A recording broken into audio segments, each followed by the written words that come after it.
Welcome to the episode 1 of ನನ್ನ ಅಡುಗೆ ಕತೆ ನಿಮ್ಮ ಜೊತೆ. ಬೇಸಿಕ್ಲಿ ನನಗೆ ಅಡುಗೆ ಅಂದರೆ ತುಂಬ ಇಷ್ಟ. ಅಡುಗೆ ಮಾಡೋದು ಹಾಗೆ ತಿನ್ನೋದು ಅಂದರೆ ಮತ್ತೂ ಇಷ್ಟ. ಹಾಗೆ ಯೂಟ್ಯೂಬ್, ಇನ್ಸ್ಟಾಗ್ರಾಮಲ್ಲಿ ನೋಡಿ ಹೊಸ ಹೊಸ ರೆಸಿಪಿನ ಟ್ರೈ ಮಾಡಿ ಅದನ್ನು ಎಕ್ಸ್ಪೆರಿಮೆಂಟ್ ಮಾಡೋದಂದರೆ ನಂಗೆ ತುಂಬಾ ಇಷ್ಟ.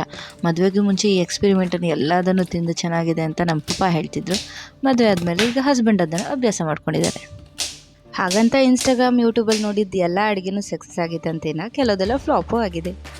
ಹಾಗಂತ ಡೈಲಿ ನಾನು ಮನೆಯಲ್ಲೇ ಹೆಲ್ತಿ ಲೈಫ್ ಸ್ಟೈಲ್ ಅಂತೂ ಲೀಡ್ ಮಾಡ್ತಾ ಇಲ್ಲ. ಕ್ರೇವಿಂಗ್ ಆದಾಗ ಹೊರಗಡೆಯಿಂದ ಜಂಕ್ ಫುಡ್ನ ಏನೇನು ಬೇಕು ಎಲ್ಲದನ್ನು ತಿಂತೆ. ಹಾಗೆ ಹೊಸ ಹೊಸ ಪ್ಲೇಸಿಗೆ ಹೋದಾಗ ಆ ಪ್ಲೇಸ್ನ ಫುಡ್ನ ಎಕ್ಸ್ಪ್ಲೋರ್ ಮಾಡೋದಂದ್ರೂ ನಂಗೆ ತುಂಬ ಇಷ್ಟ. ಮದುವೆಗೂ ಮುಂಚೆ ಈ ಮೂಲಂಗಿ ರೆಸಿಪೀಸ್ ಅಂದರೆ ನಂಗೆ ಅಷ್ಟಕ್ಕಷ್ಟೇ. ಆದರೆ ಮದುವೆ ಆದಮೇಲೆ ನನ್ನ ಹಸ್ಬೆಂಡಿಗೆ ಇಷ್ಟ ಅಂಥೇಳಿ ಅಡ್ಜಸ್ಟ್ ಮಾಡಿಕೊಂಡು ಇಷ್ಟಪಟ್ಟು ತಿಂತಾಯಿದ್ದೀನಿ. ಈ ಮೂಲಂಗಿ ಸಾಂಬಾರನ್ನ ಒಬ್ಬೊಬ್ಬರು ಒಂದೊಂದು ಥರ ಮಾಡ್ತಾರೆ. ನಾನಿಲ್ಲಿ ಉಡುಪಿ ಸ್ಟೈಲಲ್ಲಿ ಮಾಡಿದ್ದೀನಿ. ಈವನ್ ಈ ಸಾಂಬಾರು ಇಡ್ಲಿ ಜೊತೆನೂ ತುಂಬ ಒಳ್ಳೆ ಕಾಂಬಿನೇಷನ್ ಆಗುತ್ತೆ. ನನಗಂತೂ ತುಂಬ ಇಷ್ಟ. ಅಡುಗೆಯಲ್ಲಿ ಏನು ಇಂಗ್ರೀಡಿಯೆಂಟ್ಸ್ ಇದ್ದರೂ ಇಲ್ಲ ಅಂದರೂ ಪ್ರೀತಿಯಿಂದ ಮಾಡಿದಂತೆ ತುಂಬ ಟೇಸ್ಟ್ ಆಗಿರುತ್ತೆ.